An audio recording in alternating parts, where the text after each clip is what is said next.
அஸ்ஸலாமு அலைக்கும் வரஹ்மத்துல்லாஹி வபரகாத்துஹு.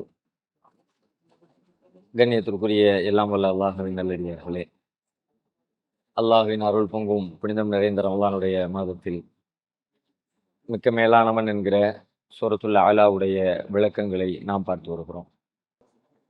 அதிலே கடந்த சில தினங்களாக சூராவுடைய முதல் வசனமாக இருக்கிற சப்பிஹிஸ்ம ரப்பிக்கல் அலா என்கிற முதல் வசனத்தில் உயர்வான இறைவனின் பெயரை தஸ்பீஹ் செய்வீராக என்கிற அந்த கட்டளையில் இருக்கிற தஸ்பீஹ் என்கிற சொல் எவ்வளவு உயர்வானது என்பது குறித்த செய்திகளை, அது நம்முடைய வாழ்வில் ஏற்படுத்துகிற நலவுகளை, அதை விட்டு விலகுவதால் நமக்கு ஏற்படுகிற தீங்குகளை, சமூக வாழ்வில் அது ஏற்படுத்துகிற தாக்கங்கள் என பல்வேறு விஷயங்களை நேற்றைக்கு நாம் இறுதியாக பார்த்திருக்கிறோம். அதில் கடைசியாக முடிக்கும்போது ஒரு 2 கேள்வியோட முடிச்சிருந்தோம். அடுத்த வசனத்துக்கு போகிறதுக்கு முன்னாடி ஒரு 2 கேள்விகளுக்கு பதில் தெரிஞ்சுக்கிட்டா அது இந்த வசனத்தினுடைய கூடுதல் விளக்கமாக இருக்கும் அப்படின்னு ஒரு 2 கேள்விகளை வச்சிருந்தோம். அதில் முதல் கேள்வி, இந்த செய்தி சப்பிஹ் என்று ஆரம்பிக்குது. சப்பிஹ் அப்படின்னா அது ஒருமை, ரசூலுல்லாஹை பார்த்து நேரடியாக பேசக்கூடிய ஒரு ஆர்டர் வாக்கியம், கட்டளை வாக்கியம், வினைச்சொல், ஏவல் வினை அப்படின்னு சொல்லி சொல்லுவாங்க தமிழ்ல. தஸ்பீஹ் செய்வீராக, பிராக்கெட்ல நபியே அப்படின்னு போட்டிருப்பாங்க. சில மொழிபெயர்ப்புகள் பார்த்தீங்கன்னா நபியே நீர் தஸ்பீஹ் செய்வீராக, துதிப்பீராக அப்படின்னு சொல்லி போட்டிருப்பாங்க. அரபு மொழியை பொறுத்த வரைக்கும் ஒருத்தருக்கு கட்டளை இடுறோம் அப்படின்னா, ஆணாக இருந்தால் அதுக்கு ஒரு ஆண்பால் கட்டளை வார்த்தையும், பெண்ணாக இருந்தால் அதுக்கு தனியான ஒரு கட்டளை வாக்கியமும் அரபு மொழியில இருக்கு. இப்ப நம்ம சாப்பிடு அப்படின்னு சொல்றோம், முன்னாடி ஆண் இருந்தாலும் பெண் இருந்தாலும் சாப்பிடுதான், 2 பேருக்குமே சாப்பிடு என்பதுதான் அவங்களுக்கான ஆர்டர்.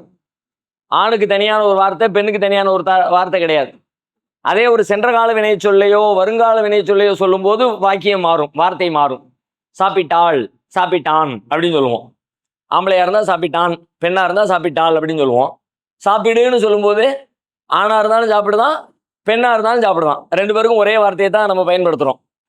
அரபு மொழியை பொறுத்த வரைக்கும் எப்படி நாம சென்ற கால வினை வருங்கால வினையில தமிழ்ல வார்த்தை மாறுதோ அது மாதிரி ஆர்டர் ஃபார்ம்லையும் மாறும். ஒருத்தருக்கு கட்டளை இட்டா அந்த கட்டளையும் ஆணாக இருந்தால் ஆணுக்கு ஒரு வார்த்தையும், பெண்ணாக இருந்தால் பெண்ணுக்கு வேற வார்த்தையும் மாறும்.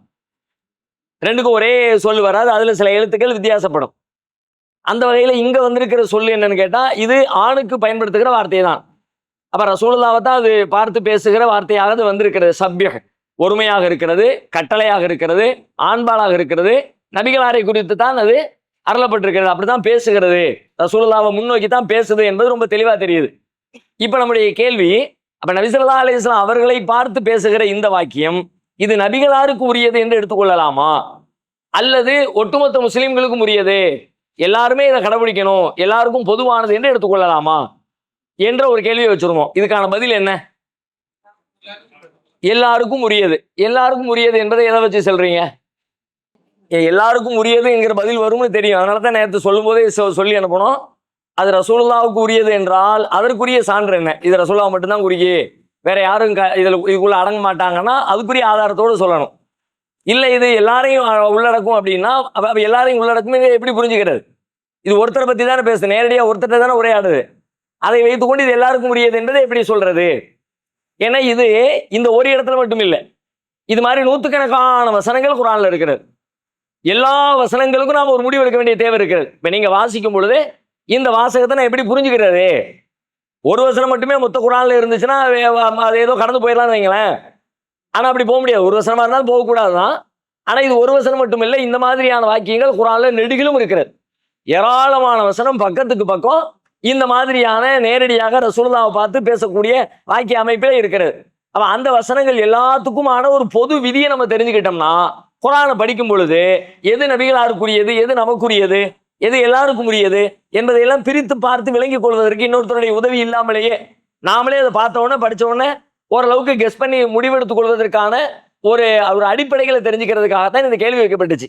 இது எல்லாருக்கும் பொதுவானது, ஓகே, பதில் கரெக்ட் தான். ஆனால் அது பொதுவானது என்பதை எதை வைத்து நிறுவுகிறோம்? அதுக்கான அடிப்படை என்ன, அதுக்கான உசூல் என்ன, விதிகள் என்ன? படைக்கப்பட்ட ஒவ்வொருவரும் எல்லாமே தஸ்பீஹ் செய்கிறது, வெரி குட், சூப்பர். வேற முழு உம்மத்துக்குமானது, குர்ஆன் முழு உம்மத்துக்குமானது. Very good, super. அதாவது இதை நம்ம எங்கிருந்து கொண்டு வரணும்னு கேட்டா, குர்ஆன்ல இருக்கிற ஒவ்வொரு அம்சங்களுமே எப்படிப்பட்டது என்கிற ஒரு பொது விதியை நம்ம முதல்ல புரிஞ்சுக்கணும். பொது விதி என்ன அப்படின்னு கேட்டா, குர்ஆன் ஒட்டுமொத்தமாகவே நபிகளாருக்கு மட்டுமானது அல்ல. ஒட்டுமொத்த குர்ஆனுமே நபிகளாரையும் உள்ளடக்கி இந்த உம்மத்திற்கானது, மொத்த மனித குலத்திற்கானது, அல்லது மூமின்களுக்கானது, முஸ்லிம்களுக்கானது, எல்லாருக்குமானதுதான் குர்ஆன் என்று குர்ஆன் வேறு பல இடங்கள்ல சொல்லிடுச்சு. வேற வேற இந்த வசனத்துல சொல்லாவிட்டாலும் கூட வேற வேற வசனங்கள்ல இது எல்லாருக்கும் தான். அப்ப குர்ஆன்ல இருக்கிற எந்த செய்தியா இருந்தாலும் அதனுடைய அடிப்படை, ஃபர்ஸ்ட் அடிப்படை என்னன்னு கேட்டா, அது ரசூலுல்லாஹ்வுக்கு மட்டும் உரியதுன்னு எதையுமே நம்ம கழிக்க முடியாது. மொத்த குர்ஆனும் மனித குலத்திற்கு முழுமைக்கானது. அத குர்ஆன் பல இடத்துல இந்த அடிப்படையை நமக்கு சொல்லி தருகிறது. அப்ப அந்த அடிப்படையில் என்று யோசிச்சோம்னா இந்த வசனமும் மொத்த உலகத்திற்குமானது என்று நாம புரிந்து கொள்ள முடியும். அதை சொல்லக்கூடிய வசனங்களின் ஆதாரங்கள் என்ன அப்படின்னு நம்ம தேடி பார்த்தா, குர்ஆன்ல 16வது அத்தியாயம் 44வது வசனம் ரொம்ப அருமையான வார்த்தை. நம்முடைய இந்த சந்தேகத்தை நிவர்த்தி பண்ணக்கூடிய வகையில ரொம்ப கிளியர் கட்டா, ரொம்ப தெளிவா நீங்க அந்த வார்த்தையை வாசிக்கும் போதே உங்களுக்கு புரியும் எப்படி அல்லாஹ் பிரிச்சு பிரிச்சு நமக்கு பாடம் நடத்தி இருக்கிறான் என்பது அந்த வார்த்தையை வாசிக்கிற பொழுதே தெரியும். 16வது அத்தியாயம் சூரத்து நஹலுடைய 44வது வசனம். அதுல உள்ள அரபி வார்த்தையை பாருங்க, இப்படி ஆரம்பிக்குது. அன்சல்னா இலைக்க திக்கிற, அன்சல்னா இலைக்க திக்கிற லிதுபய்யின லின்னாஸ். உமக்கு இந்த வேதத்தை, திக்ருனா வேதம், குர்ஆனை தான் குறிக்கிறது. அன்சல்னா இலைக்க திக்கிற, இந்த குர்ஆனை உமக்கு நாம் அருளியுள்ளோம், உமக்கு நாம தந்திருக்கிறோம், நாம இறக்கி அருளி இருக்கிறோம். லிதுபய்யின லின்னாஸ், மனிதர்களுக்கு நீர் விலக்கி கொடுப்பதற்காக. இது ஒரு ஸ்டேட்மெண்ட். அன்சல்னா இலைக்க திக்கிற லிதுபய்யின லின்னாஸ், இந்த குர்ஆனை உங்களுக்கு நாம தந்திருக்கிறோம். உங்களுக்கு தந்தது எதுக்கு தெரியுமா?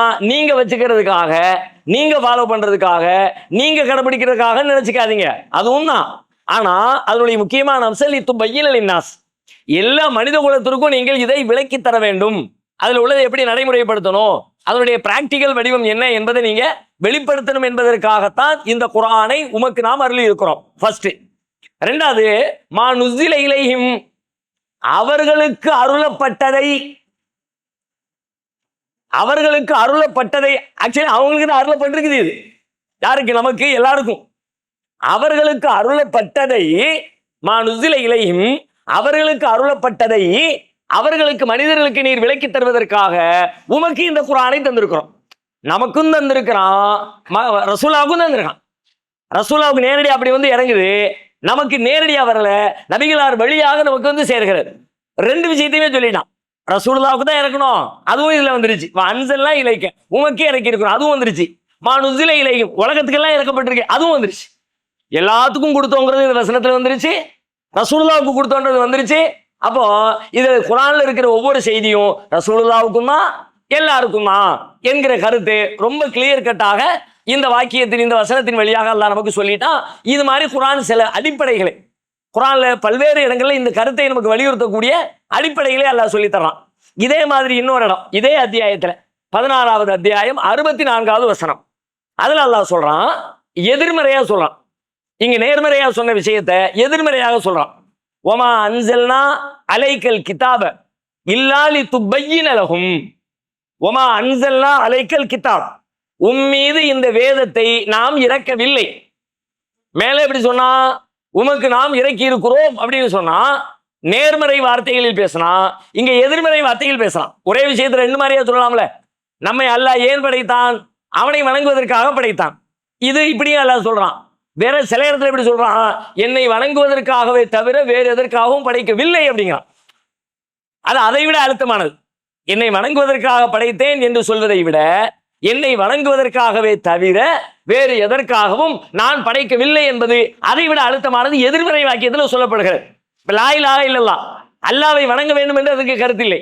அல்லாஹ்வை தவிர வேறு யாரையும் வணங்க கூடாது, வணக்கத்திற்குரியவன் யாரும் இல்லை என்று எதிர்மறையாக பேசுதல. அதே மாதிரி இங்க 64ல 44ல சொன்னா நேர்மறையாக, 64ல சொல்றான், ஒமா அன்சல்னா அலைக்கல் கிதாப, இந்த வேதத்தை உம்மீது நாம் அருளவில்லை, இல்லா லிதுபய்யின லஹும், அவர்களுக்கு நீர் விளக்கி தர வேண்டும் என்பதற்காகவே தவிர வேறு எதற்காகவும் அருளவில்லை. மற்றவங்களுக்கு நீங்க விளக்கி சொல்வதற்காகத்தான் இது அருளப்பட்டிருக்கிறது என்பதை எதிர்மறை வார்த்தைகளில் இங்கு பேசுகிறான். எனவே நபிகளாருக்கு சொல்லப்பட்ட விஷயங்கள் அருளப்படுகிற வசனங்கள் நபிகளாருக்கு மட்டும் உரியதல்ல, மொத்த மனித குலத்திற்கும் உரியது என்பது இந்த வசனத்தின் வழியாகவும் உறுதி செய்யப்படுகிறது. அதே மாதிரி 38வது அத்தியாயம் 29வது வசனம், அதுல அல்லாஹ் சொல்றான், கிதாபுன் அன்ஸல்நாஹு இலைக்க முபாரக்கும், இது அருள் நிறைந்த வேதம், பரக்கத்து பொருந்திய வேதம். அன்ஸல்நாஹு இலைக்க, உமக்கு நாம் அருள் இருக்கிறோம், உமக்கு நாம் தந்திருக்கிறோம். லியத்தப்பரு ஆயாத்திஹி, உமக்கு நாம் தந்திருக்கிறோம்னா நீர் இதை செய்வதற்காக அப்படித்தானே சொல்லணும். உனக்கு இந்த குர்ஆனை தந்திருக்கேன், நீ இப்படி நடந்துக்கணும்ன்றதுக்காக அப்படித்தானே சொல்லணும். ஆனா அல்லாஹ் எப்படி சொல்றான், உமக்கு நாம் இந்த அருள் நிறைந்த வேதத்தை தந்திருக்கிறோம், லியத்தப்பரு ஆயாத்திஹி, இதன் வசனங்களை அவர்கள் சிந்திக்க வேண்டும் என்பதற்காக, நீர் சிந்திக்க வேண்டும் என்பதற்காக சொல்லலைங்க. அதுவும் அதுக்குள்ள அடங்கும்.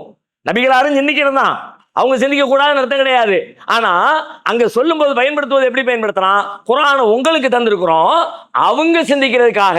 அப்போ நபிகளாருக்கும் எல்லா மக்களுக்குமானது குர்ஆன் என்கிற கருத்தை இந்த வசனத்தின் வழியாகவும் அல்லாஹ் நமக்கு பாடம் நடத்துகிறான். 38:29 இப்படி நிறைய அடிப்படைகளை பேசக்கூடிய நிறைய வசனங்கள் இருக்கிறது. அப்ப இந்த வசனங்களில் இருந்து முதல்ல தெரிந்து கொள்ளக்கூடிய செய்தி, குர்ஆனில் இருக்கிற எல்லா வசனங்களும் அது நேரடியாக யாரையாவது குறித்து பேசுவதை போல, நபிகளாரை நேரடியாக பேசுவதை போல இருந்தாலும் அது நபிக்கு மட்டும் உரியதல்ல, மொத்த மனித குலத்திற்கும் உரியது. உதாரணமா இக்ரா பிஸ்மி ரப்பிக்கல்லதி கலக், முதல்ல அருளப்பட்ட வசனம். இக்ரா என்ன, இந்த சப்பிக மாறிய இக்ரவும் ஒரு ஆர்டர் வாக்கியம், கட்டளை வாக்கியம், ஒருமை வாக்கியம், நபிகளாரை பார்த்து பேசுகிற வாக்கியம். இக்ரா, படிப்பீராக, ஓதுவீராக. ரசூலுல்லாஹ்க்கு மட்டும் அப்படி சொல்ல முடியாது, ஏன்னா எல்லாருக்கும் ரசூலுல்லா உள்ளடங்குவாங்க. நபிகளாரும் தான் முதலாக இது நபியை குறித்தது. அதன் பிறகு இந்த வசனம் யாரையெல்லாம் சென்றடைந்ததோ அவர்கள் எல்லாரையும் குறித்தது. வார்த்தை எப்படி இருக்கு, ஒருமையில தான் இருக்கு. நீங்கள் எல்லாம் படியுங்கள் இல்லை, இக்ரவு அப்படி வரல. இக்ரவு பிஸ்மி ரப்பிக்கல்லதி கலக், படைத்தவும் இறைவனின் பெயரால் நீங்கள் படியுங்கள் அப்படின்னு மக்களை பார்த்து பன்மையில பேசல. இக்ரா பிஸ்மி ரப்பிக்கல்லதி கலக், படைத்த உன் இறைவனின் பெயரால் நீ படி, ஒருமையில தான் அல்லாஹ் சொன்னான். ஆனா அது எல்லாரையும் குறிக்கிறது. சூரத்துல் துஹா, வல்லுஹா வல்லைலி இருக்குல்ல, அதுல நீங்க பாருங்க, வ அம்ம சாயில ஃபலா தன்ஹர், வ அம்மல் யதீம ஃபலா தக்ஹர், வ அம்ம சாயில ஃபலா தன்ஹர், வ அம்மா பின் நிஅமத்தி ரப்பிக ஃபஹத்திஸ், ஃப அம்மல் யதீம ஃபலா தக்ஹர். அனாதைகள் மீது அடக்குமுறை செய்யாதே. ஃபலா தக்குகர், நேரடியா ஒரு ஆளை பத்தி, ரசூலுல்லாஹ் பத்தி தான் பேசுது. அனாதைகள் மீது அடக்குமுறை செய்யாதே. அம்ம சாயில ஃபலா தன்ஹர், யாராவது யாசகம் கேட்டு வந்தாங்கன்னா அவங்கள விரட்டாத. அம்மா பின் நிஅமத்தி ரப்பிக ஃபஹத்திஸ், உன் இறைவனின் அருளை எடுத்து பேசு. அல்லாஹ்வுடைய அருள் எப்படி இருக்குது அப்படிங்கறத நீ வெளிப்படுத்து, பகிரங்கப்படுத்து. அல்லாஹ் என்னெல்லாம் செஞ்சிருக்கான், என்னெல்லாம் அருளை தந்திருக்கான், அதெல்லாம் மறைச்சு மூடி வைக்காத. சில பேர் பாருங்க, அல்லாஹ் அவங்களுக்கு கொடுத்த அருளை வெளிப்படுத்தவே மாட்டான். அல்லாஹ் நல்லா பரக்கத்தான் கொடுத்துருப்பான், பிச்சைக்கார பை மாதிரியே இருப்பான். பார்த்தீங்களா, வெளியே தெரிஞ்சா அல்லாஹ் சொன்னா வெளியே பேசுப்பா. அம்மா பின் நிஅமத்தி ரப்பிக ஃபஹத்திஸ், என் இறைவன் இதை கொடுத்துருக்கான், பார்த்தா கண்ணு போட்டா என்ன பண்றது, காசு கடன் கேட்டா என்ன பண்றது அப்படின்னு 1008 கால்குலேஷன் போட்டுட்டு அல்லாஹ் தனக்கு கொடுத்த அருளை வெளிப்படுத்தாத மனிதர்களை பார்க்கிறோம். அல்லாஹ் சொல்லுகிறான், அம்மா பின் நிஅமத்தி ரப்பிக ஃபஹத்திஸ், உமது இறைவனின் அருளை எடுத்து பேசு. இது எல்லாமே என்ன வார்த்தை, ஆர்டர் வார்த்தை, சிங்குலரு, நபியை பார்த்து பேசுகிறது. ஆனா நபிக்கு மட்டுமா, ரசூலுல்லாஹ் தான் அனாதை விரட்டக்கூடாது, நம்ம விரட்டலாம். ரசூலுல்லாஹ் தான் யாசகர்களை விரட்டக்கூடாது, நம்ம விரட்டலாம். ரசூலுல்லாஹ் தான் நியாமத்துகளை பேசணும், நம்ம பேச தேவையில்லை அப்படி சொல்ல முடியாது. இப்படி இது எல்லாருக்கும் பொதுவான, இப்படி எக்கச்சக்கமான குர்ஆன்ல ஏராளமான வசனங்கள் நபிகளாரை பார்த்து பேசுகிற சிங்குலர் வாக்கியமாக அமைந்திருந்தாலும் கூட அது உலக மக்கள் அனைவரையும் குறிக்கத்தான் செய்கிறது. அதுக்கு அடுத்த சூரா எடுங்க, வல்லுஹா வல்லைலிக்கு அடுத்த அலம் நஷ்ரஹ் லக சத்ரக், அதுல பாருங்க, ஃபைதா ஃபரகத ஃபன்சப் வஇலா ரப்பிக ஃபர்கப். ஃபைதா ஃபரகத ஃபன்சப், எல்லாம் வேலையெல்லாம் முடிஞ்சு, ஓய்வுலாம் முடிஞ்சிருச்சா, ரெஸ்ட் எடுத்தாச்சா, ஃபன்சப், அடுத்து அல்லாஹ் வணங்குறதுக்கு தயாராயிருங்க. வஇலா ரப்பிக ஃபர்கப், உங்கள் இறைவனிடத்திலே ஆசை, அல்லாஹ்விடத்துல போறதுக்கு ஆர்வப்படுங்க, ஆசைப்படுங்க. ரசூலுல்லாஹ் பார்த்து தான் பேசுகிறது, ஆனா எல்லாரையும் குறிக்கிறது. ஓய்வு எடுத்தாச்சுன்னா திரும்பப்பா, அல்லாஹ்வின் பக்கம் திரும்பு, தாவா செய்வதற்கு, இறைவனுக்கு வழிபாடு செய்வதற்கு தயாராக ரெடியாகு, அல்லாஹ்வின் பக்கம் ஆசைப்படு. ரசூலுல்லாஹ் பார்த்து பேசினா நமக்கும் தான் அது. இப்படி இது ஒரு விஷயம் ஒண்ணு. சரி, இப்படியே பார்த்துட்டு ஒட்டுமொத்த குர்ஆனை நீங்க படிக்க ஆரம்பிச்சீங்கன்னா இடையில சில இடத்துல குழம்புவீங்க. இது ஒரு விதி. இந்த விதிகளுக்கு விதி விலக்குகளும் இருக்கிறது. அதையும் சேர்த்து தெரிஞ்சுக்கிட்டா தான் முழுசா படிக்கும்போது குழப்ப மாட்டீங்க. இப்ப சபீஸ்ம ரப்பிக்கல் படிக்கும்போது ஓகே, இந்த இப்ப சொன்ன விளக்கம் ஓகே. இக்ரா பிஸ்மி ரப்பிக்கல் லதீ கலக் படிக்கும்போது இந்த விளக்கம் ஓகே. வம்மல் யதீம ஃபலா தக்ஹிர் படிக்கும்போது இது ஓகே.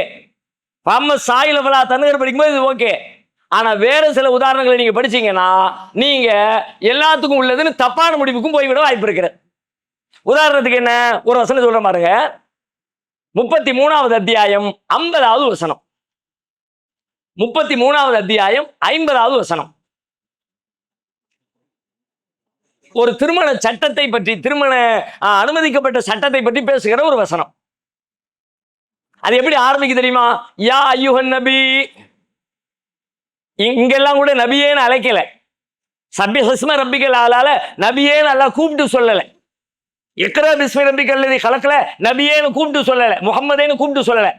ஆனா இந்த வசனம் எப்படி ஆரம்பிக்குன்னு கேட்டா யா அய்யுஹன் நபி ஸ்டார்டிங்கே வருது. ஓ நபியே, தூதரே அப்படின்னு அழைச்சு இன்னா ஹலல்லா லக அஸ்வாஜக அல்லாத்தி ஆதைத உஜூரஹுன்ன, உங்களுடைய மனைவிமார்கள்ல யாருக்கு நீங்கள் மகர் தொகையை கொடுக்க வேண்டிய தொகையை கொடுத்துட்டீங்களோ அவங்கள அல்லாஹ் உங்களுக்கு ஹலால் ஆக்கி இருக்கிறான். பெண்ணுக்கு மகர் தொகையை கொடுக்க வேண்டியதை கொடுத்துட்டீங்கன்னா அந்த பெண்ணு உங்களுக்கு ஹலால். ஒமா மலக்கத்தி யமீனுக்க மிம்மா அஃபா அல்லாஹு அலைக்க, போர் கைதிகளாக கிடைச்ச பெண்கள், அடிமை பெண்கள் இருப்பாங்களே அந்த பெண்கள் அல்லாஹ் உங்களுக்கு ஹலால் ஆக்கி இருக்கிறான். ஒபனாத்தி அம்மிக்க, ஒபனாத்தி அம்மாத்திக்க, ஒபனாத்தி ஹாலிக்க, ஒபனாத்தி ஹாலாத்தி கல்லாத்தி ஹாஜரன மகக்க, ஒரு பெரிய லிஸ்ட் போடுறான். உங்க அத்தா கூட பிறந்த அண்ணன் தம்பிமாருடைய பிள்ளைங்க, அக்கா தங்கச்சிமாருடைய பிள்ளைங்க, உங்க அம்மா கூட பிறந்த சகோதரருடைய பிள்ளைங்க, உங்க அம்மா கூட பிறந்த சகோதரியுடைய பிள்ளைங்க, இவங்களை எல்லாத்தையும் எல்லாம் உங்களுக்கு ஹலால் ஆக்கி இருக்கிறான். நீங்க விரும்பினா கல்யாணம் முடிச்சுக்கலாம். உங்களோட ஹிஜ்ரத்து செஞ்சு வந்த மூமின்கள் விரும்பினா கல்யாணம் முடிச்சுக்கலாம். நான் என்னைய உங்களுக்காக அர்ப்பணிக்கிறேன் அப்படின்னு யாராவது ஒரு பெண் வந்து தன்னை உங்களுக்காக அர்ப்பணித்தால் அந்த பெண்ணை நீங்க கல்யாணம் முடிச்சுக்கலாம். வம்ராஅத்த மூமினத்தன் இவ்வஹபத் நஃப்ஸஹாலின் நபி, நபிக்கு என்னை நான் அர்ப்பணிக்கிறேன் அப்படின்னு தானாக முன் வந்து ஒரு பெண் தன்னை அர்ப்பணித்தால் அப்படிப்பட்ட ஒரு மூமினான பெண்ணை மணந்து கொள்வதற்கு நபி விரும்பினால் அவருக்கு அனுமதிக்கப்பட்டிருக்கிறது. இதெல்லாம் குர்ஆன்ல தான் வருது. குர்ஆன் எல்லாருக்கும் பொதுவானது. குர்ஆன் எல்லாருக்கும் பொதுவானது என்கிற அடிப்படையில் இந்த வசனத்தை அணுகினால் நாம ஒரு பிழையான கருத்தின்பால் போவோம். ஏன்னா மொத்தத்தில் நமக்கு கல்யாணத்துக்கு லிமிட் இருக்குது. ரசூலுல்லாஹ் அன்லிமிட்னு நல்லா பேசலாம். இந்த வசனம் எப்படி பேசுது? அங்க முடிச்சுக்கலாம், இங்க முடிச்சுக்கலாம், இங்க முடிச்சுக்கலாம், இங்க முடிச்சுக்கலாம். ஒன்று முடிச்ச உடனே நிப்பாட்டிடு, ரெண்டு முடிச்ச உடனே நிப்பாட்டிடு, மூணு முடிச்ச உடனே நிப்பாட்டிடு கிடையாது.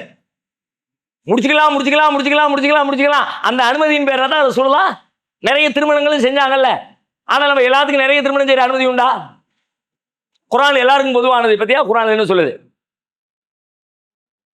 இந்த முடிவுக்கு வர முடியாது.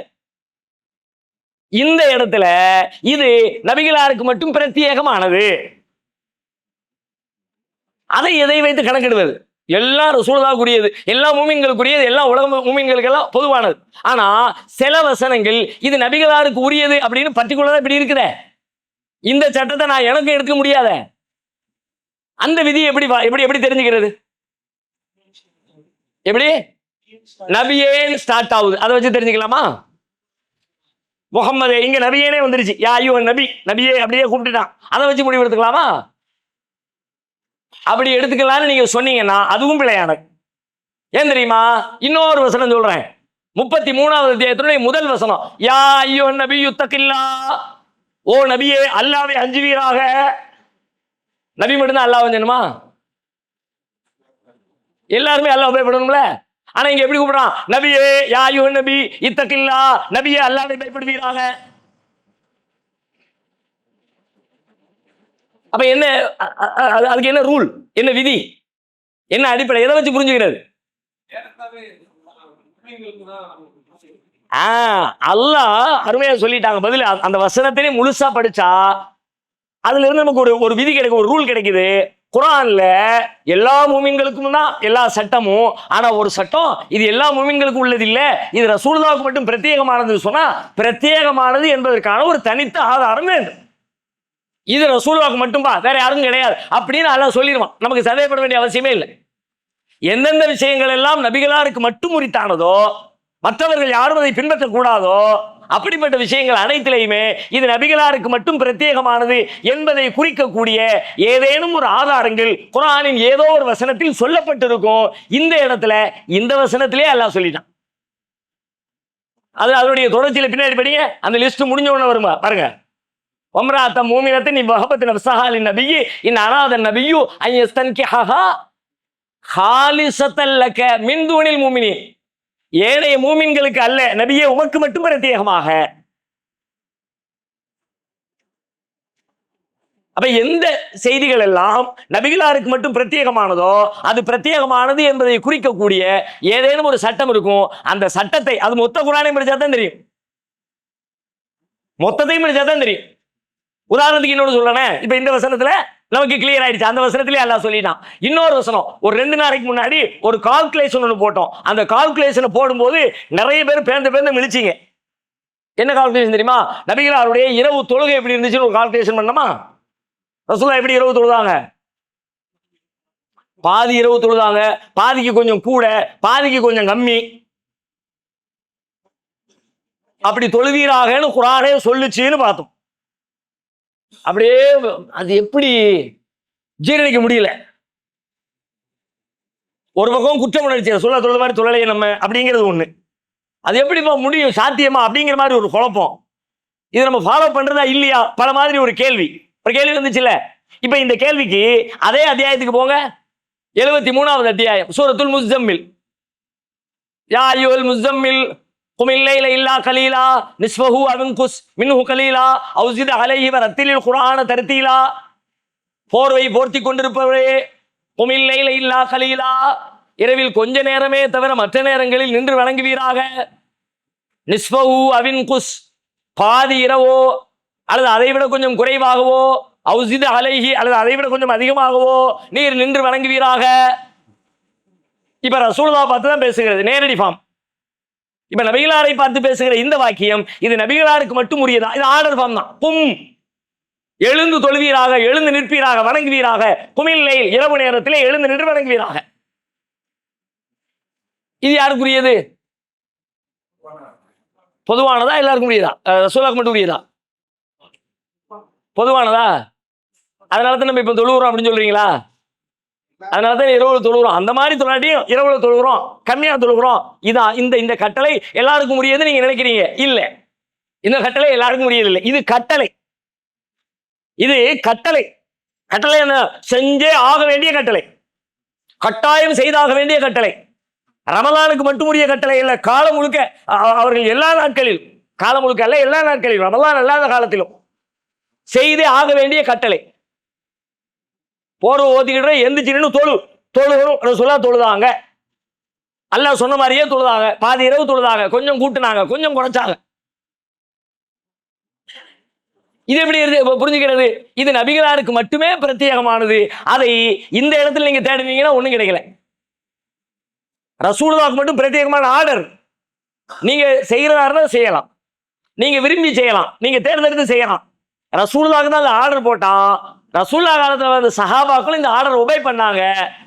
அந்த அத்தியாயத்தினுடைய கடைசியில் அல்லாஹ் சொல்லுவான், இன்ன ரப்பக யஅலமு அன்னக தகூமு அத்னா மின் சுலுஸ இல்லைலி வ நிஸ்ஃபஹு வ சுலுஸஹு வ தாயிஃபத்தும் மினல்லதீன மஅக். நபியே, நம்ம சொன்ன மாதிரி நீங்க பாதி இரவு வணங்குறீங்க. நீங்க மட்டும் இல்ல, உங்களோட ஒரு டீமும் சேர்ந்து வணங்குறாங்க. சொல்லப்படுது ரசூலுல்லாஹ்க்கு மட்டும், ஆனா சஹாபாக்களும் சேர்ந்து அதை ஃபாலோ பண்ணுனாங்க. இப்ப அல்லாஹ் என்ன பண்றான்? இந்த இடத்துல எந்த விதிவிலக்குகளையும் சொல்லல, இது யாருக்கு என்ன, இது எந்த செய்திகளையும் சொல்லல. இதற்குரிய சட்டத்தை வேறொரு இடத்துல சொல்கிறான். 17வது அத்தியாயம் 79வது வசனம். 17ல 79. وَمِنَ اللَّيْلِ فَتَهَجَّدْ بِهِ نَافِلَةً لَكَ عَسَىٰ أَن يَبْعَثَكَ رَبُّكَ مَقَامًا مَحْمُودًا. وَمِنَ اللَّيْلِ فَتَهَجَّدْ بِهِ نَافِلَةً لَكَ. இரவு நேரத்துல நீங்க தஹஜ்ஜத் தொழுவுங்க, எழுந்து தொழுவுங்க. நாஃபிலத்தன் லக, உங்களுக்கு மட்டும் உபரியான சட்டமாக, உங்களுக்கு மட்டும் பிரத்யேகமாக. பிரத்யேக சட்டம். இது எல்லாருக்குமான சட்டம் இல்லை, எல்லாரும் விரும்பி செய்யலாம். ஆனா சட்டமா ஒபே பண்ணணும், ஆர்டர் அல்லாஹ்வுடைய ஆர்டர்னு கட்டுப்படணும்னா அது உங்களுக்கு மட்டும்தான். நீங்க கண்டிப்பா செஞ்சாகணும். இரவு நேரத்தில் தொழ வேண்டியது உங்களுக்கு கடமை அப்படின்னு, உபரியான கடமை என்று நபிகளாருக்கு மட்டும் நாஃபிலத்தல்லக்க, உங்களுக்கு மட்டும் பிரத்யேகமாக தனியா பிராக்கெட் போட்டான். அங்க சொன்ன மாதிரி ஹாலிசத்தல்லக்க, உங்களுக்கு மட்டும் பிரத்யேகமாக. அதே மாதிரி இங்க நாஃபிலத்தல்லக்க, உங்களுக்கு மட்டும் பிரத்யேகமாக. அப்போ குரான்ல மொத்த குரானும் எல்லா முஃமின்களுக்குமானது, நபிகளாரும் உள்ளடங்குவார்கள், ஏனைய முஸ்லிம்களும் உள்ளடங்குவார்கள். அது பொது சட்டம். ஆனா சில வசனங்கள் நபிகளார் நபிகளார் மட்டும்தான் இது குறிக்கும், ஏனைய முஃமின்கள் இதை ஃபாலோ பண்ணக்கூடாது அப்படின்னா, ஃபாலோ பண்ண வேண்டாம் என்று சொல்லக்கூடிய, நபிக்கு மட்டுமே பிரத்யேகமானது என்று சொல்லக்கூடிய ஏதேனும் ஒரு ஆதாரம் குரானுடைய வேறு ஏதேனும் ஒரு பகுதிகளில் நமக்கு சொல்லப்பட்டு விடும். இப்படி சில செய்திகள் இருக்கிறது. இன்னொரு உதாரணம் சொல்றேன். அரபு மொழி தெரிஞ்சா மட்டும்தான் கிட்டத்தட்ட அதை நீங்க கரெக்டா உள்வாங்க முடியும். தமிழ் மொழியில் படிச்சா அதை கரெக்டா புரிஞ்சிக்க முடியாது. அதை எடுத்து நீங்களே பாருங்க. 65வது அத்தியாயம் முதல் வசனம், 65 முதல் சூரத்து தலாக், தலாக்குடைய சட்டங்களை சொல்லி ஆரம்பிக்கக்கூடிய ஒரு வசனம். நிறைய தலாக்குடைய சட்டங்கள் அந்த வசனத்தில் நிறைய பேசப்படுகிறது. நபியே, பெண்களை நீங்கள் விவாகரத்து செய்தால் இத்தாவை கணக்கிடுவதற்கு ஏற்ப விவாகரத்து செய்யுங்க. முதலில் உள்ள சட்டம் என்ன? கணக்கிடுவதற்கு ஏற்ப விவாகரத்து செய்யலாம். இத்தாவை கணக்கிடுவதற்கு ஏற்ப விவாகரத்து செய்யுங்க. தலாக்கு சொன்னா எப்படி சொல்லணும் தெரியுமா? அவங்க இத்தாவை கால்குலேட் பண்றதுக்கு வசதியா தலாக்கு சொல்லணும். அப்படின்னா மாதவிலக்கு நேரத்தில் சொல்லக்கூடாது, மாதவிலக்கு இல்லாத தூய்மையான நேரத்தில் சொல்லணும். ஏன்? இதாவுடைய கணக்குங்கிறது மாதவிலக்கு தான். 3 மாதவிலக்கு முழுசா அவங்க கவனிக்கணும். இந்த 3 மாதவிலக்கு கவனிக்கணும்னா அவங்க சுத்தமா இருக்கும்போது சொன்னா தான் முழுமையான ஒரு மாதவிலக்கு, அடுத்த 2வது மாதவிலக்கு, 3வது மாதவிலக்குன்னு 3ஐயும் கால்குலேட் பண்ண முடியும். நீங்க அவங்க மாதவிலக்குல இருக்கும்போது சொன்னீங்கன்னா பாதி போயிருக்கும், பாதி போகல, முழுமையான கால்குலேஷன் பண்ண முடியாது. அப்ப நாம விவாகரத்து செய்யற ஆள் எப்படி பண்ணணும்னு கேட்டா, இதா தல்லகுத்து முன்னிசா ஃபதல்லிகூஹுன்ன லிஇத்தத்திஹின்ன, அவர்கள் இத்தாவை கணக்கிடுவதற்கு ஏற்ப சுத்தமாக இருக்கிற நாட்களிலே விவாகரத்து செய்ய வேண்டும். தலாக்கு சொல்றது அப்படிதான். ஆனா எல்லாரும் எல்லா பள்ளிகளையும் எல்லாம் கவனிக்கிறாங்களா கேட்கிறாங்களான்னு தெரியல. இது ஒரு விதி, இது கண்டிப்பான விதி ஒண்ணு. சரியா? அடுத்து யா அய்யுஹன் நபின்னு அழைக்கிறான், நபியே அழைச்சு பேசுறான். நபியே நீங்கள் தலாக்கு சொன்னால், நபியே நீங்கள் தலாக்கு சொன்னால், இந்த நபியே நீங்கள் தலாக்கு சொன்னாலும் சொல்லக்கூடிய இடத்துல இருக்கிற வார்த்தை இருக்குல்ல, இதா தல்லகுத்து முன் நிசா, அந்த வார்த்தையை பாருங்களேன், அதை பாருங்க தெரியும், அரபு வார்த்தையை பாருங்க. இதா தல்லகுத்து முன் நிசா, நீங்கள் தலாக்கு சொன்னால் இருக்குல்ல, ரசூலுல்லாஹ் தலாக்கு சொல்லல. ரசூலுல்லாஹ் வாழ்க்கையில தலாக்கு சொல்ற சூழல் ஏற்படவே இல்லை. எந்த பெண்ணையும் ரசூலுல்லாஹ் விவாகரத்து பண்ணல. அந்த இடத்துல அழைப்பு ரசூலுல்லாஹ்வை பார்த்து இருக்குது. ஆனா நெசமா ரசூலுல்லாஹ்வை பத்தி அந்த விஷயம் பேசவும் இல்லை. எப்படி பேசுறேங்க? தல்லகுத்தும் அப்படின்னு இருக்குல்ல, தல்லகுத்தும் அப்படின்னா அது பன்மை வாக்கியம். தல்லகுத்தே அப்படின்னா நீர், நபியே நீர் தலாக்கு சொன்னால், யா அய்யுஹன் நபி இதா தல்லகுத்தன் நிசா, நபியே நீர் தலாக்கு சொன்னால், அது எப்படி வரணும்? இதா தல்லக்கு தன்னிசா, இங்க எப்படி வந்திருக்கு? தல்லகுத்து முன்னிசா அப்படின்னா நீங்கள் தலாக்கு சொன்னார். கூப்பிடுறது நபியேன்னு கூப்பிட்டுட்டு மேட்டு நபியை பத்தியே இல்லை, நம்மளை பக்கம் திரும்பி அழைப்பு மட்டும் நபியே, ஏதோ நபியை பார்த்து நம்ம சொல்ல போறோம் அப்படின்னு பார்த்தா நபியை பார்த்து சொல்லவே இல்லை. இதா தல்லகுத்து முன்னிசா, மேட்ரு நம்மள நோக்கி திரும்பிடு. எப்பா நீங்க எல்லாம் தலாக் பண்ணீங்கன்னு வச்சுக்கங்க, எல்லாரையும் பார்த்து பேசுறான். ஒரே வாக்கியத்துல ஒரு வசனத்துல ஒரு வரியில ஸ்டார்ட் பண்ணதை பார்த்தா ரசூலுல்லாஹ் மாதிரி தெரியுது, விஷயத்தை பார்த்தா வேற ஆளுங்க மாறிடுது. இப்ப இப்ப இப்ப இது குழப்பம்னு சொல்றதா, இதை தெளிவுன்னு சொல்ல, எப்படி இதை எப்படி புரிஞ்சுக்கிறது? இந்த மாதிரி ரசூலுல்லாஹ் நோக்கி பேசுதா? அழைப்பு தான் ரசூலுல்லாஹ், ஆனா செய்தி ரசூலுல்லாஹ்வுக்கு அல்ல, மொத்த உம்மத்திற்கும்.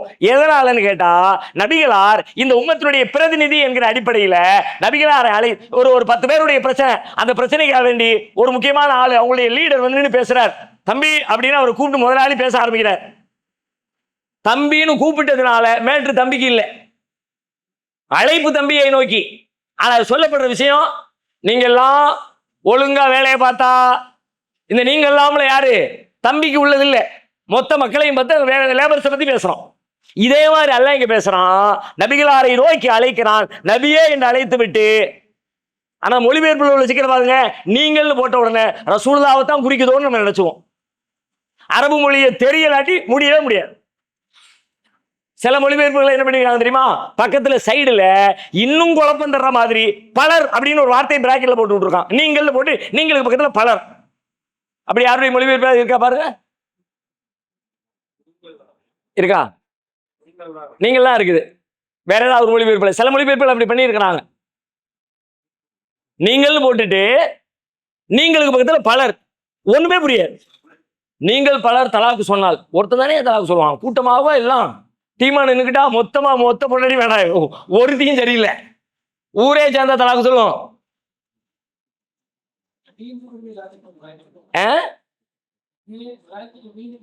நீர் கூறுவீராக அதுவும் இல்லை, ஆனா நீர் கூறுவீராக அதுவும் இல்லை.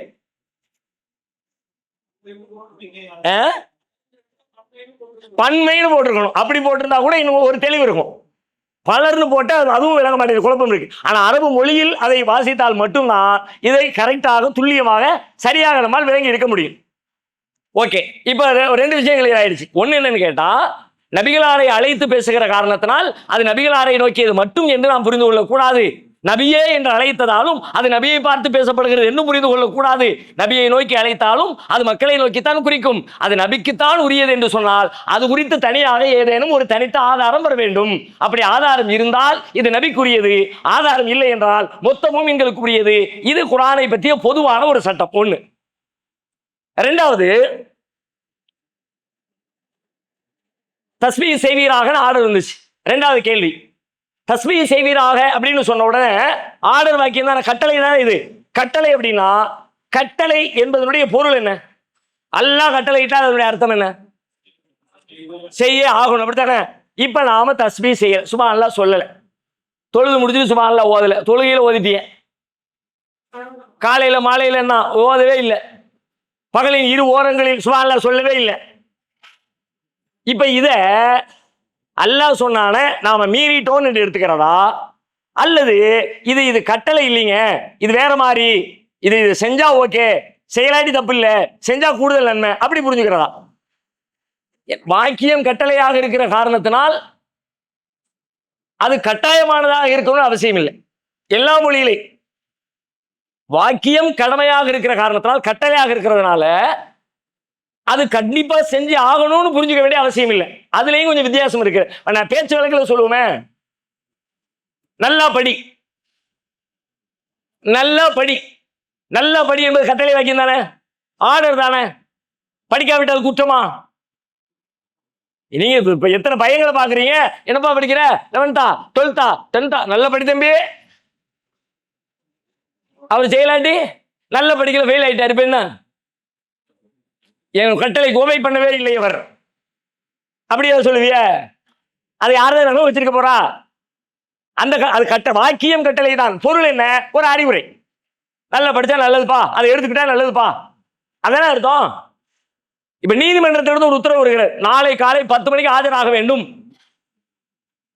நாளை காலை 10 மணிக்கு ஆஜராக வேண்டும். கட்டளை இல்லாட்டி தூக்கி போட்டு மிதிப்பார், பிடிவாரன்னு போடுவார், தூக்கி ஜெயிலில் வைப்பார். இப்போ செஞ்சே ஆகணும், அவருடைய கட்டளை செய்தாகணும். இவர்களுடைய கட்டளை செய்தாக வேண்டியதில்லை. டாக்டர் சொல்கிறார், தினசரி நீங்கள் காலையில் வாக்கிங் போக வேண்டும், நடக்க வேண்டும், நடைபயிற்சி செய்ய வேண்டும். வாக்கியத்தை பாருங்க, ஆர்டர். போகல, டாக்டர் இழுத்து ஊசி போட்டுருவாங்க. சொன்ன நேரத்தை போனியா, போகல, கூட ஊசி போடு, ஊசி போடுவாரா? இல்லை தானே? அப்ப அந்த ஆர்டருக்கு என்ன அர்த்தம்? தினசரி நீங்கள் வாக்கிங் செல்ல வேண்டும் என்று சொன்ன வார்த்தைக்கு ஆர்டர், வாக்கியம் ஆர்டர் தான். ஆனா அது பின்பற்றினால் நலம், பின்பற்றாவிட்டால் அது ஒண்ணு சார்ந்தது. நீதிமன்றம் சொல்லும் போது பின்பற்றினால் நலம் அல்ல, பின்பற்றி ஆக வேண்டும். அதுபோல அல்லாஹ்வுடைய வார்த்தைகளிலேயும் நம்முடைய மொழியில எப்படி இருக்குதோ அல்லாஹ்வுடைய வார்த்தைகளிலையும் பின்பற்றி ஆக வேண்டிய ஆர்டர், பின்பற்றினால் சிறந்தது என்கிற ஆர்டர், பின்பற்ற விரும்புகிறவர் பின்பற்றி கொள்ளலாம் என்கிற அனுமதிக்கப்படுகிற ஆர்டர், பின்பற்றி தான் பாரு உன்னை என்ன பண்றோம் பாரு அப்படின்னு பின்பற்ற கூடாது என்பதையே பின்பற்றி என்கிற வார்த்தைகள் சொல்லப்படுகிற ஆர்டர் தான் போடுவான் அல்லாஹ். ஆனா அந்த ஆர்டரை படிச்சு பார்த்தா படிச்சுட்டு செஞ்சிடக்கூடாது, செய்யுமா அல்லாஹ் தான் சொல்லிட்டான் செஞ்சுட்டு அதை செய்யாதே என்பதற்கு செய்யுமா அல்ல. நம்மளே அப்படி சொல்லுவோம்ல. இப்படி பல வகை இருக்கிறது. இப்போ இந்த சப்ஹ் என்பதை எந்த வகையில சேர்க்கிறது? இது கட்டளை கண்டிப்பாக செய்ய வேண்டியதா, அல்லது செய்தால் நன்மை என்று புரிந்து கொள்வதா, அல்லது செய்யலாம் அனுமதி என்று புரிந்து கொள்வதா, இல்லை செய்யக்கூடாது என்கிற அர்த்தத்தில் புரிந்து கொள்வதா? செய்தால் நன்மை எதை வச்சு சொல்றீங்க? எல்லாத்தையும் சேர்த்து மாத்து பார்த்தா ஓகே, செஞ்சா நன்மை, ஓகே, நல்ல பதில் தான், கரெக்டான பதில் தான். எல்லா விஷயத்தையும் தொகுத்து பார்த்தா இப்படி ஒரு கருத்து நமக்கு கிடைக்கிறது. அதுக்கு எளிமையான இன்னும் ஒரு சரியான பதில் இருக்கிறது. என்ன பதில் தெரியுமா? கண்டிப்பா செய்தாக வேண்டும் என்று சொன்னால் அதற்கான இன்னொரு விதி இருக்கிறது. செய்யாவிட்டால் எதற்கெல்லாம் தண்டிப்பேன் என்று அல்லாஹ் சொன்னானோ அதுவெல்லாம் செய்தாக வேண்டிய கட்டாய கடமை. அக்கைமுஸ்ஸலா, தொழுகை நிலைநாட்டுங்கள். அல்லாஹ் பல மாதிரி சொல்லுவான்பா, செஞ்சா நன்மை அப்படிலாம் போக முடியாது. போக தொழுகலாட்டி போட நீல சாத்துவான் சொல்லிட்டான், சக்கரை நரகத்தில் போடுவான்.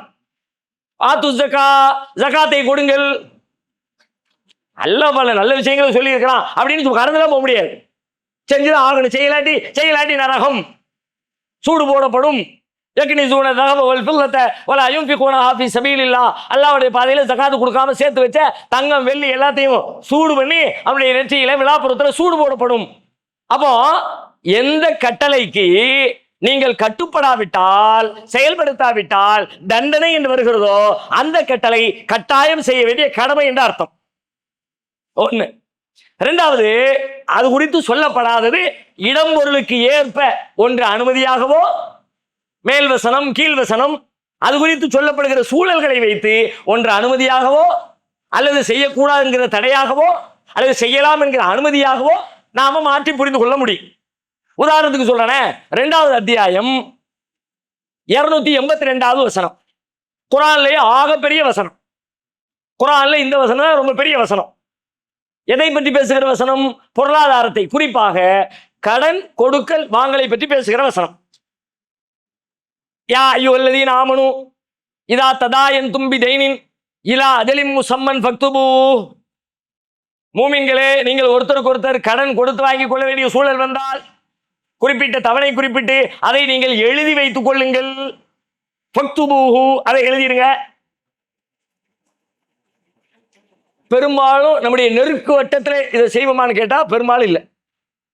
கடைசியில் பின்னாடி முழிப்போம், அது வேற விஷயம். அன்னைக்கே எழுதி வச்சிருந்திருக்கான், உன்னை நம்பி கொடுத்தேன், அது பின்னாடி. ஆனா முன்னாடி மச்சாண்டு போய் எப்படி எழுதி கேட்கறது? சொந்த அக்கா புருஷன், அது நல்லா இருக்காதுல்ல. சிறு வயசுல இருந்தே பழகி இருக்கம்பா, அவன்கிட்ட போய் எழுதித்தான்னு சொல்லி கேட்டா நல்லா இருக்குமா?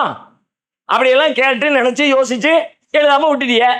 இப்ப எழுதாம விட்டதுக்காக வேண்டி நீங்க கொடுத்த கடனுக்காக நீங்கள் எழுதவில்லை, அல்லாஹ் கூப்பிட்டு நான் உனக்கு எழுத சொன்னேன் நீ ஏன் எழுதலை என்று கடனை எழுதாததற்காக நம்மை தண்டிப்பானா?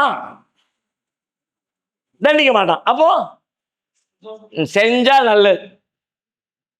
அததான் ஃபிக்ஹ் வார்த்தையில சொல்லும்போது சொல்லுவாங்க, முஸ்தஹப்பும்பாங்க, விருப்பமானது, செஞ்சா நல்லதுப்பா அப்படின்னு சொல்லக்கூடிய முஸ்தஹப் அப்படின்னு ஒரு கேட்டகரி சொல்லுவாங்கல்ல, அதுக்கு தான் செஞ்சா நல்லது. ஓகேயா? ஒண்ணு. அடுத்து பாருங்க, 5வது அத்தியாயம் 2வது வசனம், சூரத்துல் மாயிதாவுல 2வது வசனம், ஹஜ் கிரியைகளை பற்றி பேசக்கூடிய வசனம்.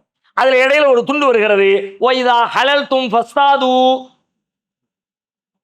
ஒய்தா ஹலல்தும் ஃபஸ்தாது, நீங்கள் ஹலால் ஆகிவிட்டால், அதாவது இஹ்ராம கலைஞ்சிட்டீங்கன்னா, ஹஜ்ஜுக்கு போனவங்க ஹஜ்ஜுடைய கிரியைகளை முடிச்சு இஹ்ராம கலைஞ்சிட்டீங்கன்னா அடுத்து என்ன செய்யணும் தெரியுமா? ஃபஸ்தாது, எல்லாம் வேட்டைக்கு போங்க, வேட்டையாடுங்கள்.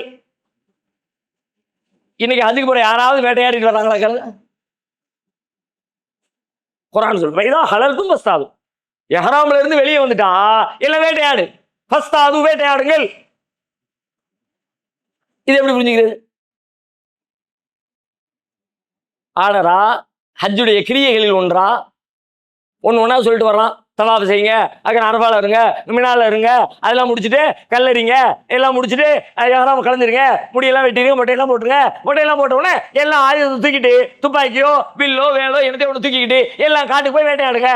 கிட்டத்தட்ட அந்த கருத்து தான் தருகிறது. வைதா ஹலல் தும்ப சாது, எஹ்ராம கலைஞ்சிட்டீங்கன்னா நீங்க வேட்டையாடுங்க. இது எப்படி, இது இந்த சட்டத்தை எப்படி புரிஞ்சுக்கிறது? இது என்ன கேட்டகரி? அனுமதி. Very good, very good. ஏன் அப்படின்னா இந்த அனுமதி எப்படி புரிஞ்சுக்கிறோம்? இதுக்கு முன்னாடி ஒரு தடை இருந்துச்சு, எஹ்ராமோடு இருக்கும் பொழுது வேட்டையாடுவதற்கு தடுக்கப்பட்டிருந்துச்சு. இப்ப அல்லாஹ் அந்த தடையை நீக்கிறான். இப்ப பிரச்சனை இல்லப்பா, இப்ப நீ வேட்டையாடுனா பிரச்சனை இல்லை. அல்லாஹ் அப்படித்தான் சொல்ல வரான். ஏற்கனவே செய்யக்கூடாதுன்னு சொன்னேன், அதனால இப்ப இதை செய்தால் தப்பு இல்லை, விரும்பினா செஞ்சுக்க, தேவைப்பட்டா செஞ்சுக்க, செஞ்சு ஆகணும் கட்டாயம் இல்லை, அனுமதி. எங்கெல்லாம் ஒரு தடைக்கு பின்னால் ஆர்டர் வருகிறதோ அது ஆர்டர் அல்ல, ஒபே பண்ண வேண்டிய கட்டளை அல்ல, நீங்கள் செயல்படுத்துவதற்கு உங்களுக்கு அனுமதிக்கப்பட்டிருக்கிறது. இதே மாதிரி இன்னும் சில உதாரணங்கள் நீங்க பார்க்கலாம். ஜும்மாவுடைய தொழுகை முடிந்து விட்டால் 62வது அத்தியாயம் 10வது வசனம். ஜும்மாவுடைய தொழுகை முடிந்து விட்டால் ஃபைதா குலியத்தி ஸலாத்து ஃபந்தஷிரு ஃபில் அர்லி வப்தகு மின் ஃபضலில்லாஹ், பூமியிலே பரவி சென்று அல்லாஹ்வின் அருளை தேடுங்கள். நேரா வீட்டில் போய் சாப்பிட்டு தூங்கிட்டேன். ஜும்மா முடிஞ்சது, அதுவும் சம்மர்ல பயங்கரமான ஹாட்டு, ஏசியும் சரியா வேலை செய்யல. மொத்தத்தில் இவ்வளோ பெரிய இடத்துக்கு 3 ஏசி 4 ஏசி தான் போட்டுருந்தாங்க. உட்காரவே முடியல. எப்பண்டா முடியும்னு பார்த்தாரு. போனவொன்னே வயிறு முட்டை அடிச்சு ஜம்முன்னு படுத்து தூங்கிட்டாரு. எந்திச்சு அசருக்கு தான் எந்திச்சாரு 4 மணிக்கு. அல்லாஹ் சொல்லலாம், தொழுகு முடிஞ்சதா ஃபந்தஷிரு ஃபில் அர்லி, பூமியில போ, வப்தகு மின் ஃபضலில்லாஹ், வியாபாரம் பண்ணு, பிசினஸ் பண்ணு, பணத்தை தேடு, பொருளாதாரத்தை தேடு. இது எப்படி எடுத்துக்கிறது? ஏற்கனவே தடை இருந்துச்சு, தொழுகிற நேரத்தில் பிசினஸ் பண்ணக்கூடாது, இப்ப அல்ல நீக்கிட்டான். முடிஞ்சிருச்சுன்னா பிரச்சனை இல்லப்பா. அப்ப ஒரு தடைக்கு பிறகு கட்டளை வந்தால் அந்த கட்டளைக்கு பேர் அனுமதி என்ற அர்த்தம். தடைக்கு பிறகு கட்டளை வந்தால் கட்டளை அனுமதி. தண்டனை உண்டு என்று சொல்லப்பட்டால் கட்டாயம் செய்ய வேண்டும். எதுவும் சொல்லப்படாவிட்டால் உங்களுக்கான விரும்பத்தகுந்த ஒரு வகையில் இந்த அறிவுரை உங்களுக்கு சொல்லப்படுகிறது என்று அர்த்தம். ஓகேயா? இன்னொரு பாருங்க, 41வது அத்தியாயம் 41வது வசனம், 41 41.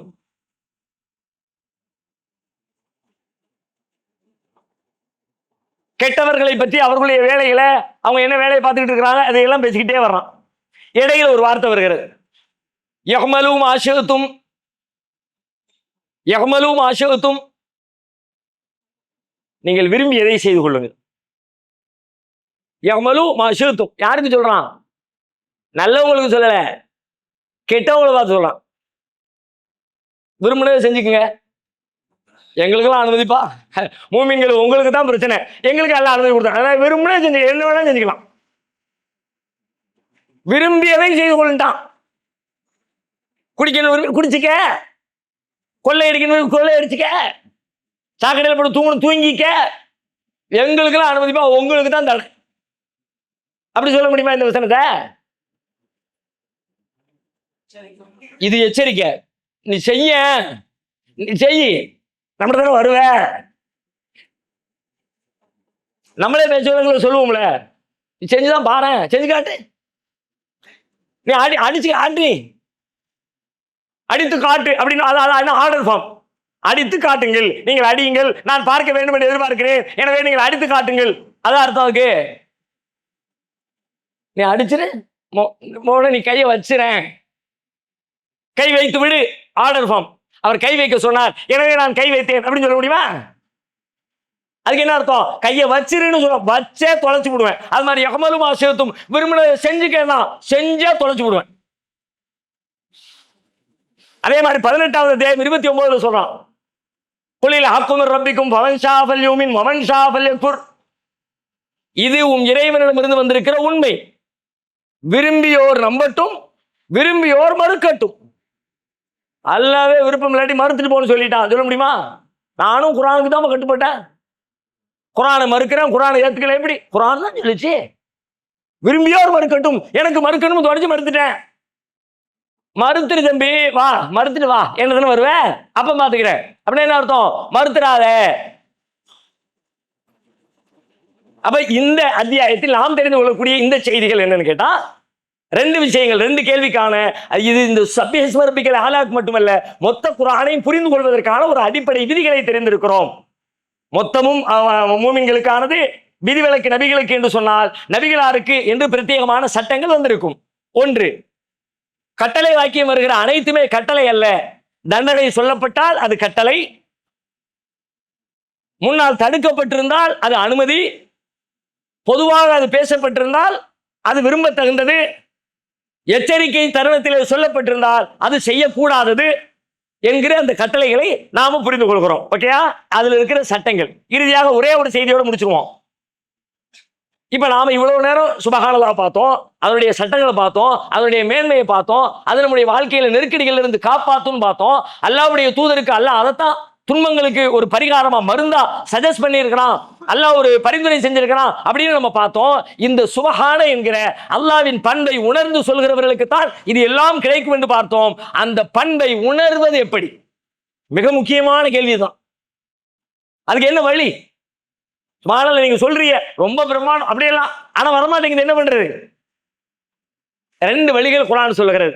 ஒன்று, அல்லாஹ்வின் படைப்புகளை சிந்தியுங்கள். அல்லாஹ்வுடைய படைப்புகளை சிந்தியுங்கள். படைப்புகளை எவ்வளவுக்கு எவ்வளவு சிந்திக்கிறியோ, வானத்தை, மலையை, கடலை, மனுஷனை, மனிதனுடைய உடல் கூறுகளை ஒன்றையும் சிந்திக்க சிந்திக்க சிந்திக்க அது உங்களை அல்லாஹ் சுபஹானம் அவன் தூயவன் என்கிற உணர்வை உங்களுக்குள்ளே ஏற்படுத்தும். குர்ஆன் அப்படியே சொல்கிறது. 3வது அத்தியாயம் 190 191 சிந்தனைகளை பற்றி சொல்லிட்டு கடைசியில் அல்லாஹ் சொல்றான், ரப்பனா மா ஹலகத ஹாதா பாத்திலா சுப்ஹானக ஃபகினா அஸாபன்னார். அல்லாஹ்வுடைய படைப்புகளை சிந்திக்கக்கூடியவர்கள் சொல்லுவாங்க, இறைவா இதை நீ வீணா படைக்கல, நீ தூயவன் என்று சொல்வார்கள். அல்லாஹ்வுடைய படைப்புகளை சிந்தித்தால் இறைவனுடைய தூய்மையை தஸ்பீஹ் செய்யக்கூடிய உணர்வு நமக்குள் ஆளப்படும். ஒன்று.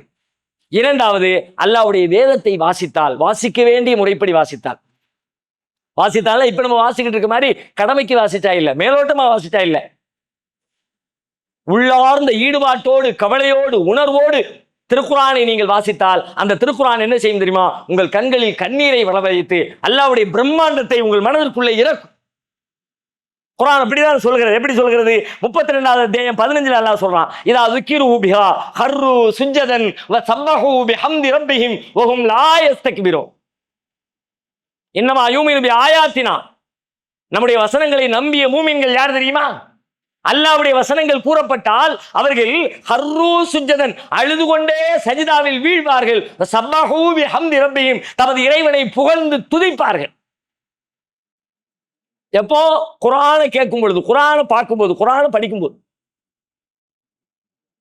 இப்ப நமக்கு குர்ஆனை படிக்கும்போது அப்படி வரமாட்டேங்குதுன்னு அடுத்த கேள்வி வரும். அதுக்கு தனியா நம்ம கிளாஸே நடத்திட்டு இருக்கோம். அவ்வளவு பெரிய மேட்டர். குர்ஆனை படிக்கும்போது ஏன் அழுக வரல? குர்ஆனை படிக்கும்போது ஏன் பிரம்மாண்டம் நம்முடைய மனதுக்குள்ள இறங்கல? குர்ஆனை படிக்கும்போது அல்லாஹ்வுடைய அந்த தஜல்லியத்தை நம்மளால புரிஞ்சுக்க முடியல. ஏதோ ஒரு 10ஓடு 11 புத்தகம் மாதிரி வாசிச்சுட்டு போறோமே, அது தனி சாப்டர். ஆனா குர்ஆனை படிக்க வேண்டிய முறைப்படி படித்தால் அல்லாஹ்வுடைய தஸ்பீஹ் செய்யக்கூடிய உணர்வு நம்முடைய உள்ளத்திலே ஆளப்படும். இந்த இரண்டு காரியங்களையும் இன்றிலிருந்து செய்வதற்காக முயற்சி எடுத்துக்கணும். வாய்ப்பு கிடைக்கிற பொழுதெல்லாம் ஒரு நாளிலே, ஒரு வாரத்திலே அல்லது ஒரு மாதத்திலே ஏதோ ஒரு நேரத்தை ஒதுக்கி அல்லாஹ்வுடைய படைப்புகளை பத்தி நான் சிந்திக்க போனேன்னு கொஞ்ச நேரம் தனிமையில் அமர்ந்து சிந்திங்க. வாய்ப்பு கிடைக்கிற நேரத்துல எல்லாம் அல்லாஹ்வுடைய வேத வசனங்களை திறந்து வச்சு உணர்வோட, ஈடுபாட்டோட, கவனத்தோட திருக்குர்ஆனை ஒரு வசனமோ 2 வசனமோ படிக்க ஆரம்பிங்க. தஸ்பீஹ் செய்யுங்கன்னு ஆர்டர் சொன்னோம், இப்பதான் வழியை சொல்றோம். நிஜமான தஸ்பீஹ் நீங்க செய்யணும்னா இவ்வளவு நாள் செஞ்சுக்கிட்டு இருக்க சுப்ஹானல்லாஹ் சுப்ஹானல்லாஹ் சுப்ஹானல்லாஹ் அந்த தஸ்பீஹ்ல இருந்து மாறி அந்த சுப்ஹானல்லாஹ் சொல்கிற பொழுது அந்த சொல்லும் உங்கள் உள்ளமும் ஒன்றாக இணைந்து அல்லாஹ்வின் பெருமதியோடு, அல்லாஹ் குறைகளற்றவன் என்கிற உணர்வோடு, எல்லா காரியத்திற்கும் ஆற்றல் பெற்றவன் என்கிற சிந்தனையோடு இறைவனோடு ஒன்றி அந்த நிலையிலே நீங்கள் அந்த தஸ்பீகை மொழிய வேண்டும் என்று சொன்னால் அல்லாஹ்வுடைய வார்த்தைகள் தான் அதற்கு வழி. அதனால வாய்ப்பு கிடைக்கிற நேரத்தில் கொஞ்சம் ரொம்ப எடுக்காதீங்க. இப்ப நம்ம சப்பீஸ்மா ஒண்ணுதான் எடுத்தோம், எத்தனை நாள் ஓட்டிருக்க பாருங்க. இன்னும் ஓட்டுறதுக்கு அவ்வளவு செய்தி இருக்கு பேசுறதுக்கு. அதுபோல நீங்கள் 1 வசனமோ 2 வசனமோ 3 வசனமோ 5 வசனமோ நான் இந்த ரமதான்ல ஃபுல்லா படிச்சு முடிச்சிட்டேன் சொல்லாதீங்க, தயவு செஞ்சு சொல்லாதீங்க. அல்லாதே குர்ஆனை கொஞ்சம் கொஞ்சமா தான் இறக்குனேன், ஏன்னா அப்பதான் உன் உள்ளத்துல பதியும்னு சொன்னான். கொஞ்சம் கொஞ்சமா ஏன் இருக்கிறேன், அப்பதான் உள்ளத்துல உறுதிப்படுத்த முடியும். எனவே கொஞ்சமா இன்றிலிருந்து நமக்கான ஆக்ஷன் பாயிண்ட் என்னன்னு கேட்டா 2 பாயிண்ட். இப்ப நம்ம 7 நாள் படிச்ச பாடத்துல ஆக்ஷன் பாயிண்ட்க்கு இப்ப தான் வந்திருக்கிறோம். இந்த ஆக்ஷன் பாயிண்ட் நீங்க கரெக்டா கடைபிடிக்கணும். அப்படி கடைபிடிச்சா தான் இந்த 7 நாள் ஃபாயிதா. இந்த 7 நாள் ஃபாயிதாவா ஆகணும்னா இந்த 7 நாள் நம்ம உட்கார்ந்து இந்த 1 மணி நேரமும் 3/4 மணி நேரமும் கிட்டத்தட்ட 5 மணி நேரம் 6 மணி நேரத்துக்கு மேல உட்கார்ந்து கேட்டவன் அது வெறும் கதையாக இல்லாம அது ஒரு 4 நாளைக்கு சுப்ஹானல்லாஹ் சொல்லிட்டு 5ஆவது நாள் மறந்து போகிற ஒரு பழக்கமாக இல்லாம அது நம்ம வாழ்வோடு உணர்வோடு ஒன்றணும் அப்படின்னா இந்த 2 வேலையும் செய்யுங்க. இந்த 2க்கு ஷெட்யூல் போடுங்க. இந்த 2 தொடர்ச்சியா செய்யுங்க. இந்த 2 உங்களை வாழ்நாள் முழுவதும் அல்லாஹ்வுடைய தஜல்லியத்தை சுபஹானவன் என்கிற அந்த உணர்வை உங்களுடைய உள்ளத்திலே நம்முடைய உள்ளத்திலே பசுமையாக்கும். அல்லாஹ் ரப்பல் ஆலமீன் அப்படி இறைவனை உணர்ந்து துதிக்கிற மக்களாக ஆக்கி அருள்வானாக. அடுத்த வசனங்களின் விளக்கங்களை இன்ஷா அல்லாஹ் வரும் நாட்களில் பார்க்கலாம். அஸ்ஸலாமு அலைக்கும்.